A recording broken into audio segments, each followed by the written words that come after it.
तो आपका पहला प्रश्न है, भारत का अनन्य आर्थिक क्षेत्र संलग्न क्षेत्र के आगे समुद्र में कितनी दूरी तक है।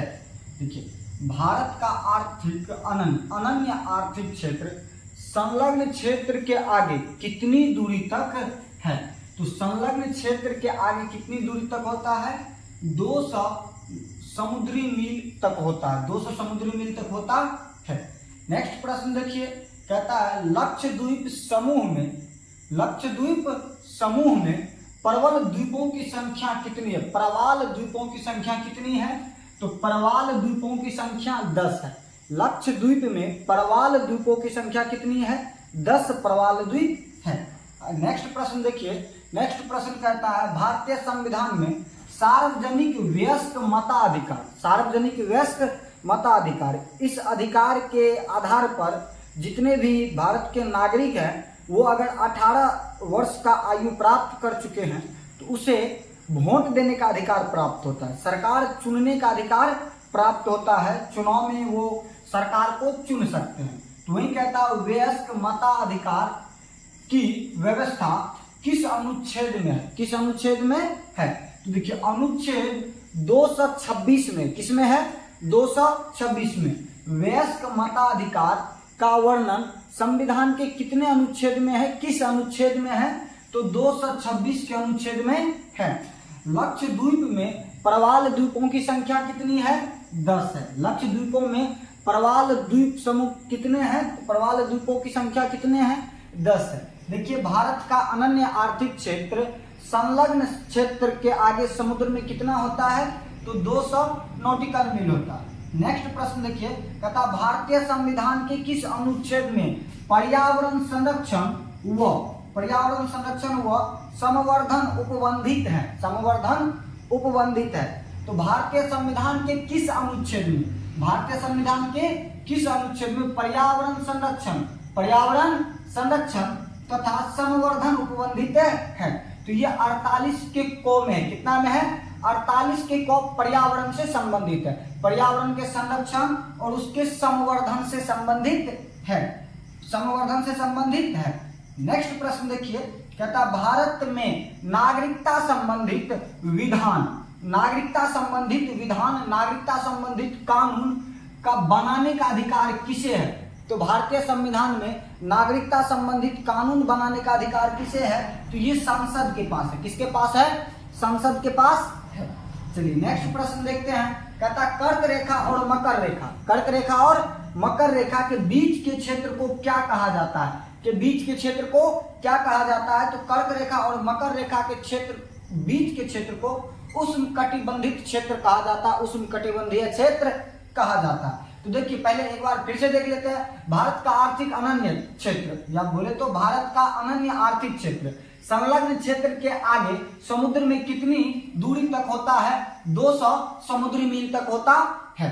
अगला प्रश्न कहता है लक्षद्वीप समूह में प्रवाल द्वीपों की संख्या कितनी है, तो 10 प्रवाल द्वीपों की संख्या है। नेक्स्ट कहता भारतीय संविधान में सार्वजनिक व्यस्क मताधिकार की व्यवस्था किस अनुच्छेद में है, तो अनुच्छेद 226 में है। नेक्स्ट प्रश्न देखिए, कहता भारतीय संविधान के किस अनुच्छेद में पर्यावरण का संरक्षण तथा संवर्धन उपबंधित है, संवर्धन की बात कही गई है। तो ये 48 के क में कहा गया, कितना में, 48 के क में। नेक्स्ट देखिए, कहता भारत में नागरिकता संबंधित कानून बनाने का अधिकार किसे है, तो ये सांसद के पास है। किसे है, सांसद के पास है। अगला प्रश्न कहता है कर्क रेखा और मकर रेखा के बीच का क्षेत्र क्या कहलाता है, उष्णकटिबंधीय क्षेत्र कहलाता है। चलिए नेक्स्ट प्रश्न देखते हैं, नेक्स्ट प्रश्न क्या कहता है।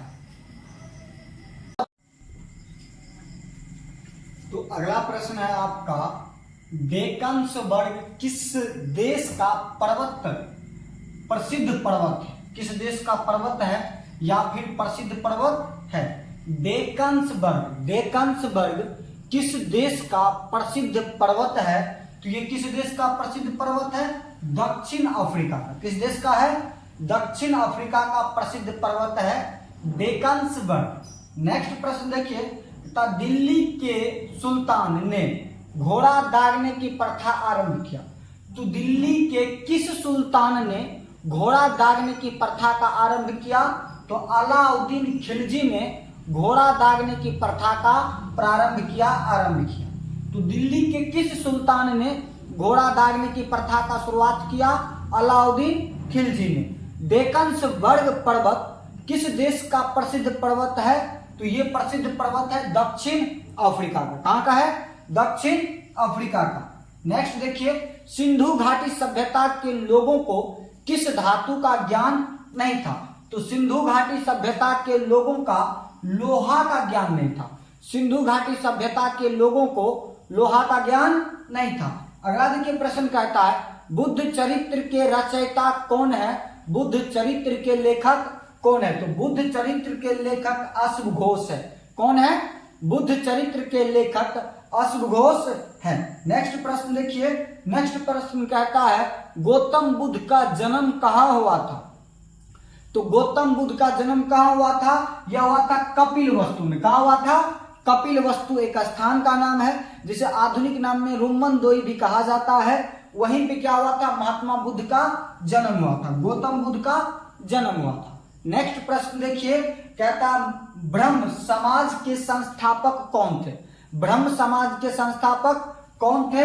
राजा राम मोहन राय। कौन थे? राजा राम मोहन राय ब्रह्म समाज के संस्थापक थे। तो देखिए, दक्षिण अफ्रीका से संबंधित डेक्कन वर्ग पर्वत हो गया आपका। अलाउद्दीन खिलजी ने घोड़ा दागने की प्रथा का प्रारंभ किया। घोड़ा दागने की प्रथा का आरंभ किया। सिंधु घाटी सभ्यता के लोगों को धातु में किस धातु का ज्ञान नहीं था?